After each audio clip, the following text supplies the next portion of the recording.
আব্বা, কতদিন ধরে কইতেছি রাস্তার পাশে জমিটা যে আমার নামে লিখে দিতা। আজকে 1 মাস হয়েছে বাড়িতে আইছি আমি। ভাবতেছিলাম ওই জমিতে আমি 2 তলা একটা ঘর করবাম। তুমি কিছুই কইতাছো না। তোর ছোট ভাইরে না জানাই কি আমি তোরে লিখকে দিতার বাম। কারো আমি হেরে ডাক দিতাছি। রিয়াদ কইরে তুই একটু এদিকে আয়। কি এর ডাহাডাহি শুরু করছে এই সহাল সহাল? মাত্র ক্ষেতের মধ্যে আইলাম ঘাস বাঁচতে। দূর তুই চিন্তা করিস না, আমি হেরে বুঝায় কইতাছি। আব্বা, কি হয়েছে? ডাকছো কেরে? ডাকছি যে রে, তোর ভাই তো অনেকদিন পরে বাইতেছে, হ্যাঁ চাইতেছে বড় একটা 2 তলা বিল্ডিং করব। রাস্তার পাশে জমিটা আছে না, আমি চাইতেছি হ্যাঁ রে এই জমিটা লিখকে দিতাম। রাস্তার পাশে যে 2 তলা বিল্ডিংটা করে তা বাড়িটা ভাসবো, মানুষও দেখবো।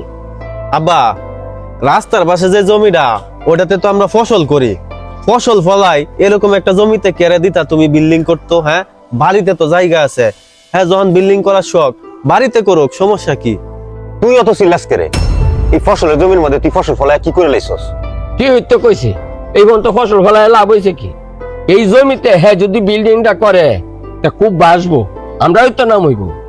আব্বা, তুমি কি কইলা আমারে? ফসল ফলায় কি হইছে? 10 বছর আগে হ্যাঁ বাড়িতে বাইরে গেছিল গা, আমরা কোনো খোঁজ খবর রাখছে? ফসল ফলায়া মানুষের জমিতে কাজ কাম কইরা এই সংসারের হালটা আমি ধরে রাখছি। এখন 10 বছর পরে হ্যাঁ কোন আলাদিনের চেরাগ লইয়া বাড়িতে আইছে, আর তুমি হ্যাঁ কথাই মজা গেছ। এই 10টা বছর যে আমি এত কষ্ট করলাম, ছোট 2টা বোনের বিয়া দিলাম, এইসব তোমার মনে নাই এখন না আব্বা? মানুষের জমি জামাতে কাম করে আমি সংসারের হালটা ধরছি। আমি যদি হালটা না ধরতাম তাহলে তো তোমার এমন অবস্থা আসিল, বেচে কিনিয়া সবকিছু শেষ হয়ে যাইতো গা। এত কষ্ট করছি, তারপরেও দিছি না নিজের একটু জমি জামা বিক্রি করি। এখন যেহেতু তুমি কইতাছ এই জমি হেরে দিয়া দিবা, এমনি হইব না আব্বা। এই জমি অর্ধেক আমারে দিবা, আর অর্ধেক তুমি হেরে দাও, আমার কোনো সমস্যা নাই। তোর কাছ থেকে আমি উপদেশ নিতাম আইছি না, আমি তোরে জানাইতাম আইছি আমার সম্পদ হ্যাঁ আমি লিখকে দিতাছি, তোরে আমি বাড়িতে দিতাছি। আর হ্যাঁ টেহা আছে হ্যাঁ রাস্তার দ্বারা বাড়ি করো, মানুষে দেখবো। হ্যাঁ, এখন তো তুমি হেরে দিব। হ্যাঁ টেহা দেখছো না, 10টা বছর যে আমরা কোনো কুচ খবর নিছে না, এটা তুমি আর এখন তুলতাছ না। সমস্যা নাই আব্বা, একদিন তুমি আফসুস করবা। দেখো, যে ছেলে 10 বছর নিজের ফ্যামিলি ছাইরে দূরে থাকতে পারে, 10 বছর পরে যে কোন লুবে আইছে এটা তুমি বুঝতাছ না, আমি বুঝতাছি। দেও তুমি তোমার ফুলারে সব। তুই কোনো চিন্তা করিস না, ল দৃষ্টি সজাই আর দিয়ে তোরে আমি কাউলা দেব। আব্বা, লও যাই আজকে রেজিস্ট্রি অফিস যাই। আচ্ছা তুমি দলিল দিবা, হরো জলদি আয়ু। এত কষ্ট করি তাও বাপরে বুঝাইতে পারি না এই ফসলের জমিটা দরকার। কাকা, আপনার লগে একটু কথা আছে। কি কথা কইবা কও? কাকা, আমার বড় ভাই যে বাড়িতে আইছে এটা তো জানেন? জানি তো। হ্যাঁ, তো প্রায় 10 বছর পরে বাড়িতে আইছে। বাড়িতে আয়াই কি কইতাছে জানেন? হ্যাঁ জায়গা জমি ভাগ করে দিতে, তারপরে হ্যাঁ রাস্তা সাইডে জায়গা নিব, ভিতরে নিত না। আপনারা তো জানেন আমি কত কষ্ট করে সংসারটার হাল ধরে রাখছি, 2টা বোনের বিয়া দিছি। আব্বা আমার কষ্ট বুঝতেছে না, বুঝছেন? আব্বা খালি বড় ভাইয়ের পক্ষই টানে। আর কিছু টেহা হয়ে গেছে গা তখন, এই কারণে। ও বুঝছি, এটা তো ঠিক না। 2 বাইরে তো সমান সমান দেওয়ার দরকার। এই কারণেই আপনার কাছে কইতাছি কাকা, বুঝছেন? আপনি এক সময় আব্বার কাছে যাইবেন, যায়া আব্বার একটু বুঝাইবেন। আচ্ছা ঠিক আছে, আমি যাইতাছি তোমার বাপের দ্বারাও বুঝাই কই আমনে। আচ্ছা ঠিক আছে কাকা। এই মিয়া তাড়াতাড়ি করেন, এই দিনের ভিতরে সব ধান নেওয়া লাগবো। এইবার দেখা যায় ফসল ভালোই হয়েছে নাকি ভাই? নানু ভাই কি করেন, ভালো আছেন নি? হ্যাঁ ভালো আছি বউ। নানু ভাই, তোমার বড় ছেলে নাকি বাড়িতে আইছে? হ্যাঁ বাড়িতে আইছে, এই তো আমার লাগা একটা টাচ মোবাইল আনছে। এত অনেকদিন পরে আইছে, মোটামুটি টিয়া পয়সা লয়ে আইছে। বাড়ি করব, আমারে কইতাছে নতুন একটা বাড়ি করব। বাড়ি কই করব? তোমার পুরান বাড়িতে নাকি? আরে না, পুরান বাইত না, 2 তলা বিল্ডিং করব। তো রাস্তার লগে যে জমিটা আছে না, আমি এটা হ্যাঁ নামে লিখকে দিতেছি। রাস্তার লগে জমিটা বড় ভূতারে লিখকে দেলছ, ছোট ভূতারে কি দিলা? আরে শুরুটা কি এত বড় বিল্ডিং করতে পারবো? শুরুটা যে আছে এমনি তাও। আর রাস্তার লগে এখন 2 তলা বিল্ডিংটা করব, মানুষে দেখবো। ছোট পোলাটা মানুষের কাজ কাম করিয়া সংসারটারে ধরে রাখছে, তুমি ছোট পোলাটারে টকাইতাছ। তোমার বড় পোলা এতদিন কই আছি, তোমারে তো দেখলো না একদিনও, হে তো তোমার খোঁজ খবর নিল না। তুমি যে বড় পোলারে সব দিয়ে দিতাছ, তুমি ছোট পোলাটারে টকাইতাছ না। ছোট হোলা কি করিয়াছে? ডাইল দে কয়টা বাতের টাকা হয়েছে, বাড়ি ঘরে উন্নতি কিছু করতেছে?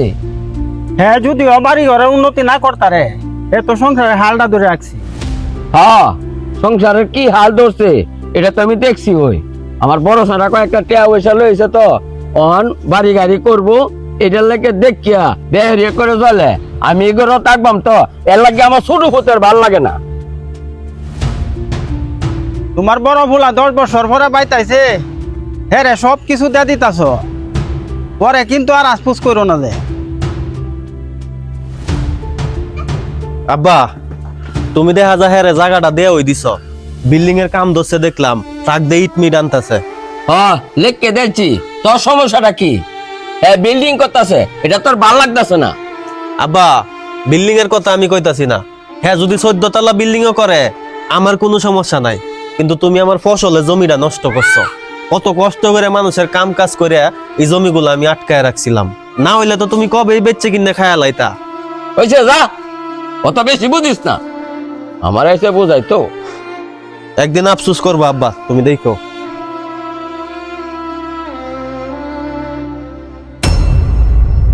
যাও তুমি আমার বাড়িতে বেরো, তোমার যেদিকে মন চায় এদিকে যাও, আমার বাড়িতে আর তোমার জায়গা নাই। ধরো। কিরে সারা, তুই আমার বাচ্চা বাহারে দিত সৎকারে, আমি কি করছি? কি করছো না করছো এত কিছু তোমার জানা দরকার নাই। আমার বউ চায় না তুমি আমার বাড়িতে থাকো, তুমি তোমার ছোট সারার দ্বারা যাও, নাহলে যেদিকে মন চায় এদিকে যাও।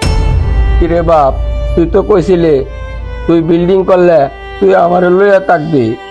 হ, আমি কইছিলাম, না করলে তো তুমি আমার এই জায়গাটা লিখে দিতা না। এখন আমি জায়গা পাইয়া গেছি, এখন তোমার বউ তুমি দেখো।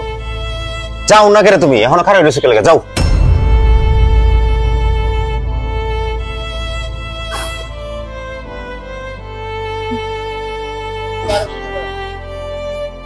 আমার কি সর্বনাশ হইল যে সারারে আমি সবকিছু দিলাম, আর যে হে সারা আমার ঘাট ধরে বাচ্চা বাহারে দিছে। কি করলো ভাবি? আরে নানু ভাই না, নানু ভাই ন কান্তাছে বয়া, নানু ভাই কান্তাছেন কে রে, কিছি? ভাই, আমার দোষে আমি বড় ভুল করছি। আমি আমার বড় স্যারারে বিশ্বাস করিয়া সম্পত্তি লেখা দিছি, আর স্যারা আমারে কইছে স্যারা বড় বিল্ডিং করিয়া আমারে হ্যাঁ লগে রাখবো। আজ এই স্যারা করতে পারে দিছে। আমি তো আগেই কইছিলাম যে স্যারা 10 বছর দেখছে না, এই স্যারা আর তোমারে দেখতো না, তুমি তো আমার কথাটা শুনলা না। এলা বয়ে বয়ে কান্দ, ছোট স্যারা তো ঠকাইলা। আমি যাই গিয়া। ও ভাই, আমি বড় ভুল করছি রে ভাই, ওখানে আমি আর আল্লাহকে বেচতিস। কিরে বাতি যা, তোর এই খুঁজতেছিলাম, তোর বাপে তো দেখলাম রাস্তার দ্বারা বয়ে কান্তাছে। রাস্তার ধারে বইয়া কান্তাছে মানে কি কইন, বুঝলাম না তো কিছু।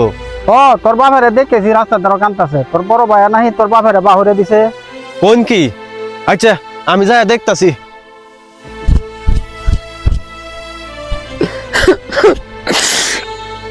আব্বা, কি হয়েছে তোমার, কান্তাছো কে রে? আরে কি হয়েছে তুমি আমারে কও। বাবারে, আমি তো তোরে টকাইছি, হ্যাঁ লুব হইয়া, হ্যাঁ হে বলা আমার লুব দেখায়া এর মতন করিয়া সব কিছু দিছে, তো আমার বাচ্চা বাহরিয়া দিছে। আমি বলে হ্যাঁ লাগে বেশি, আমি তো তোরে টকাইছি, তো আমি তোর ভাই তো যাইতাম না, আমি আর কই যাই আমি বাবা। আব্বা, তোমার আমি আগেই কইছিলাম, তোমার যেই ফুলা বাড়িতে বাইরে গেছে গা 10 বছর তার কোনো খোঁজ নাই, একদিন তোমার খোঁজও নিছে না। সেই ফুলার ফান্দে পড়া তুমি তারা সবকিছু লেখা দিছ, তুমি আমারে ঠকাইছ। রাস্তার ধারে জমিটা কত সুন্দর, আমি ফসল ফলাইতাম, এই জমিটা তুমি তারে দিয়া দিছ। বড় একটা বিল্ডিং করছে, তুমি তার সাথে থাকবা, এই লোভে তুমি আমার দায়িত্ব গেছো গা। এখন রাখলো না কেন তোমারে? তোমারে যখন আমি প্রথমবার কইছিলাম তুমি তো আমার কথা শুনলা না, তখন তো তুমি কইছ আমি তোমার ডাল ভাত খাওয়াই, তোমার বড় ফুলা তোমারে মাংস খাওয়াইবো। এখন খাওয়াই না তোমার বড় ফুলা তোমারে? এখন বাড়িতে বাড়ি করে দিছে কি আর লাইগা? আমি তোমার যেমন পারি তেমন ওই খাওয়াইছি, খাওয়াই হইলো নিজেরা সম্পদ গুলা ধরে রাখছিলাম। তুমি এটা বুঝলা না আব্বা? তুমি হ্যার ফান্দে করে সব দিয়া দিছ, আর এখন রাস্তায় বইয়া কান্তাছ। বাবারে, আমি যদি তোর কথা শুনতাম তাহলে আজকে এই দিনটা আমার দেখতে হয় না। আর তুই আবার এই দিনে কুড়া দেস, তাহলে আমার মরণ ছাড়া আর কোনো পথ থাকতো না বাবা। আমার স্যারেরা তো আগেই গেছে, ওখানে আমার সম্পদ হয়ে গেছে। আব্বা, এত কষ্টের মাঝে যদি আমি তোমার খাওয়ায় পড়ায় রাখতে পারি, এখনো আমি রাখতে পারবাম, আমার কোনো সমস্যা নাই। তোমার বড় ফুলা তোমার বাড়িতে বাইর করে দিছে, তো তুমি চলো আমার সাথে চলো, তুমি আমার বাড়িতেই থাকবা। আয় আব্বা, উঠো। আসলে সব বড় ভাই এক না, অনেক বড় ভাই আছে যারা নিজের ছোট ভাইকে নিজের চাইতেও বেশি ভালোবাসে। হাতের 5 আঙ্গুল তো আর সমান হয় না।